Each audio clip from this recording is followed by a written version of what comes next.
Hi အားလုံးပဲမင်္ဂလာပါအခုကျွန်တော်ရွှေ့မှာရောက်နေတာကတော့ Apple ကနေအသစ်ဆက်ထုတ်လုပ်လိုက်တဲ့အခြေခံအကြားဆုံး MacBook Series သစ်ဖြစ်တဲ့ MacBook Neo ဖြစ်ပါတယ်ဒီကောင်လေးက MacBook Air ထက်ဆိုင်ရင်နည်းနည်းလေးပိုထူထလို့ရှိပေမဲ့73လက်မအရွယ်စားနဲ့အတော်လေးကိုကြစ်လက်တဲ့ပုံစံမျိုးပါအထူးခြားဆုံးကတော့သူ့ရဲ့ processor ပါဒီထဲမှာ iPhone 16 Pro ဒီမှာသုံးတဲ့ A18 Pro chip ကိုထည့်သွင်းပေးထားပါတယ်ဒါကြောင့်သူ့ကို laptop ထက်ဆိုင်ရင်စွမ်းဆောင်ရည်မြင့် netbook တစ်လုံးလို့ပြောရင်ပိုမှန်ပါလိမ့်မယ်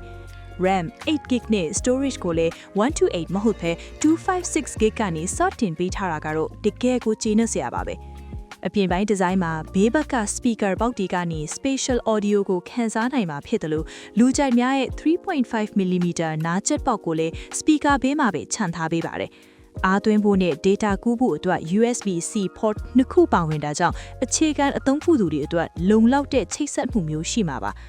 မျက်နှာပြင် resolution က 2408x1506 ရှိပြီးအတော်လေးကြည်လင်ပြတ်သားပါတယ်အယောင်ဒီအနေနဲ့ကတော့အပြာရောင်ငွေရောင်အပြင်ဒီတစ်ခေါက်မှာအရန်တောက်တဲ့အဝါရောင်နဲ့ပန်းရောင်ဆိုပြီးထွက်ရှိလာပါတယ်အထူးသဖြင့်ဒီပန်းရောင်လေးဆိုရင်အလင်းပြန်ရင်ငွေရောင်တန်းပေမဲ့တကယ်တမ်းမှာတော့အရန်လှတဲ့ပန်းရောင်တောက်လေးပါ